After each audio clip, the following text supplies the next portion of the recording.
યુરૂપ એ લખી નાખો ને ખાલી પર એક પર લખી નાખો એકડો કરી પરરૂપ આપણે જોઈ લીધું બરાબર. હવે આ વ્યુરૂપ જે છે એમાં શું છે? ચતુર્વ્યુ છે ને બરાબર.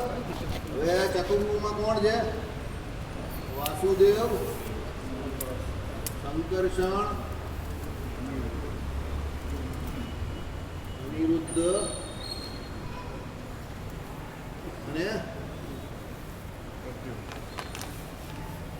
પ્રદ્યુમ્ન. ચલો આ ડબલ ના આવે અહીંયા, નાનો આવે. આ નિર્ગુણ છે. આ ત્રણ કોણ છે?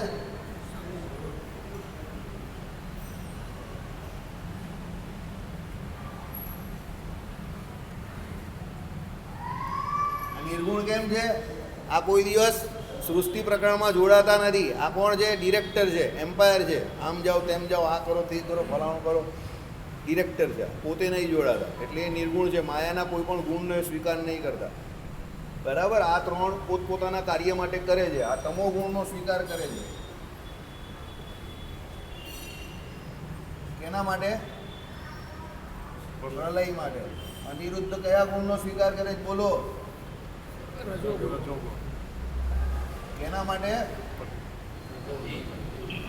ઉત્પત્તિ માટે. ના ભાઈ બોલો, કયું બાજુ બગવાઈ છો? સત્વ ગુણ. કેના માટે કરે છે? સ્થિતિ માટે. આપણે સમજેલા હતા, શાંત માણસ હોય ને, સ્થિતિ રાખવી હોય ને તો ઠાવકા માણસને મોકલાય, સત્વગુણી માણસને. પછી ત્યાં જઈને મારામારીને લડાઈ ઝઘડો જ કરવાનો સામે, તો તમોગુણી માણસને મોકલાય કે ત્યાં જઈને પ્રલય કરીને ચાલ્યું આવે. સમજી ગયા? અને રજોગુણી માણસ હોય તે ઉત્પત્તિ કરે, બ્રહ્માજી જેવો. બરાબર. એટલે અહીંયા કોણ છે? આના દેવતા શિવ. આ કોણ છે? ના કોણ છે?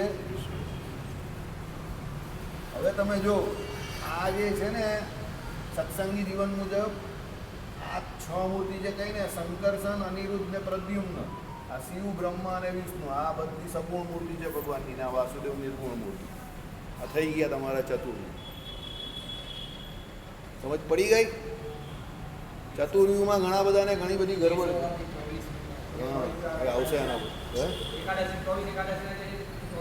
24 એકાદશી જે છે એ 24 એકાદશીના 24 દેવતાઓ છે તે બધા આજ ફરી ફરીને આવ્યા કરે, આમ તેમ ગયા કરે. બરાબર. એ જોઈ લેજો, સત્સંગી જીવનમાં એનું વિશેષ નિરૂપણ છે. બરાબર. હવે એટલું બધું તમારે ડેપ્થમાં જવાની જરૂર નથી, પણ આ ઉત્પત્તિ સ્થિતિને પ્રલય જોડે જોડાયેલા છે. ચતુર્વ્યુ પૂરા થયા પછી તમારા શું આવે? વિભવ એટલે શું આવે? આમાં કહ્યું એ પ્રમાણે મત્સ્યાદિ,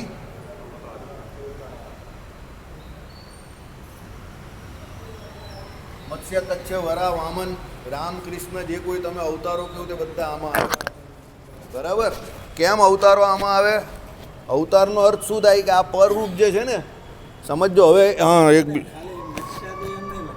મત્સ્ય, રામ, કૃષ્ણ આદિ.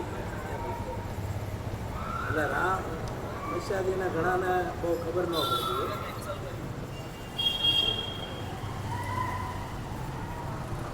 નરસિંહ.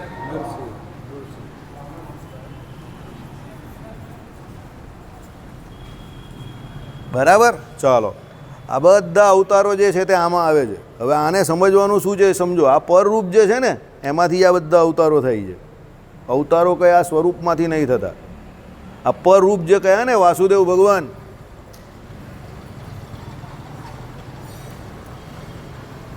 એમાંથી જ આ બધા અવતારો થાય છે. એ જ વાસુદેવ અહીંયા પણ છે. જો આ વાસુદેવ કશેથી ગાયબ નહીં થતા, યાદ રાખજો. આ વાસુદેવ છે ને, પેલા તમારામાં આવે ને કોમન ફેક્ટર, આ વાસુદેવ કોમન ફેક્ટરમાં આવે, મેથ્સમાં આવે. જે મેથ્સ કરતા એને ખબર હોય કોમન ફેક્ટર. પર રૂપમાં પણ વાસુદેવ આવે, વ્યૂમાં પણ વાસુદેવ આવે, ને અવતાર પણ વાસુદેવના જ બધા થાય છે પરરૂપવાળા. સમજજો. અવતારનો ફાયદો શું છે? કે ભાઈ અવતાર આવે ત્યારે પેલા ભક્તને બહુ ભગવાનની મર્યાદા નહીં રહેતી. એની જોડે છાસ પીવડાવે, એની જોડે રમત કરે, બધું જ કરે. બરાબર. એટલે અવતારનો બહુ મહિમા છે આપણે ત્યાં. અને ભક્ત માટે અવતાર બહુ કામના છે. અવતાર જે થાય છે, અવતારનું મુખ્ય પ્રયોજન શું? તો પોતાનું આદિ અવતારો પરરૂપમાંથી થાય છે.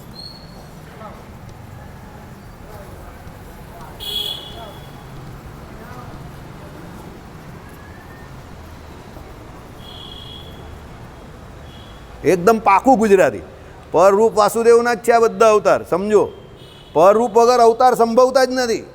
કારણ કે આ પરરૂપ જે છે એ સંકલ્પ કરે છે અવતાર લેવો, ત્યારે જ અવતાર થાય છે. અવતારનો અર્થ શું? અવતરવું. તો અવતરે કોણ? આ વાસુદેવ. આ અવતારી છે.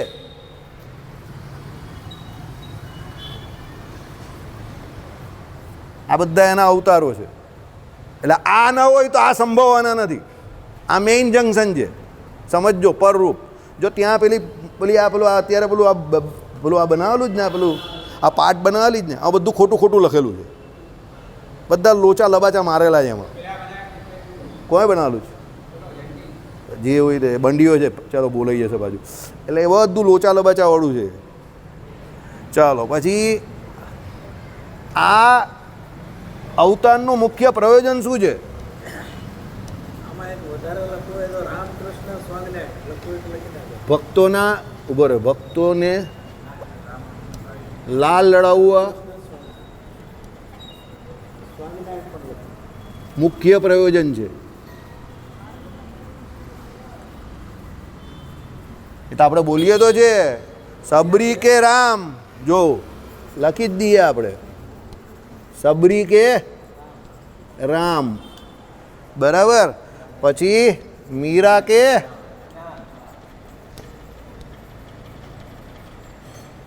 ઓર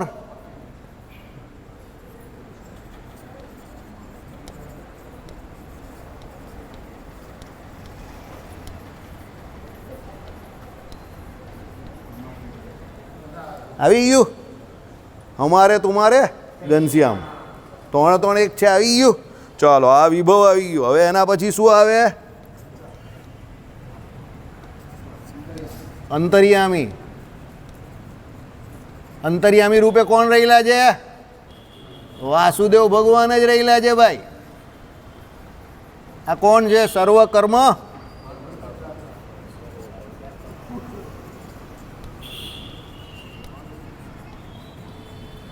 આ જ ભગવાન રહેલા છે અંતર્યામી, પણ આપણી અંદર જ. એ જ સર્વકર્મ ફળ પ્રદાતા છે. આ અવતારમાં તમે જે મૂર્તિનું ધ્યાન કરો એ જ મૂર્તિ રૂપે તમને આ ભગવાન દેખાશે પછી અંતર્યામીના જે છે તે. અને એ જ તમને અક્ષરધામમાં પણ દેખાશે. કારણ કે આ બધામાં ફરક કોઈ નથી, બધા સેમ જ છે, તત્વ એક જ છે. સમજો, સર્વકર્મ ફળ પ્રદાતા આ જ છે. બધું કનેક્શન અહીંયાની ઉપર છે. અને આ પાંચે પાંચ રૂપ એક સરખા છે. અને છેક છેલ્લે આવે અર્ચા રૂપ.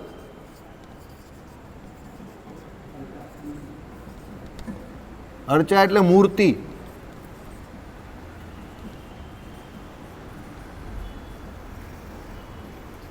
અર્ચા કોના હોઈ શકે? એક તો અવતાર કે પરરૂપ ની મૂર્તિ હોય છે. વડતાલ લક્ષ્મીનારાયણ દેવ પરરૂપ. સમજો, અક્ષરધામસ્થ લક્ષ્મીજી અને રાધિકાજીએ સેવેલું. બંને બાજુમાં બાજુ. આ બાજુ રાધા કૃષ્ણ હરિકૃષ્ણ મહારાજની બાજુમાં, આ બાજુ રણછોડરાય અને લક્ષ્મીનારાયણ દેવ. અને આપણે ત્યાં બીજા જે કોઈ છે, સ્વામિનારાયણ ભગવાન, હરિકૃષ્ણ મહારાજ, ઘનશ્યામ મહારાજ, તમે જે કંઈ કેવું, નારાયણ મુનિદેવ, બરાબર, તે બધા અવતારોના રૂપ. શ્રી કૃષ્ણ ભગવાનની ઘણી બધી મૂર્તિઓ છે જ, સમજો. એટલે આ પ્રમાણે આ પાંચ રૂપ થયા, બરાબર. શ્રીપતિમ શ્રીધરમ સર્વદેવેશ્વરમ ભક્તિધર્માત્મજમ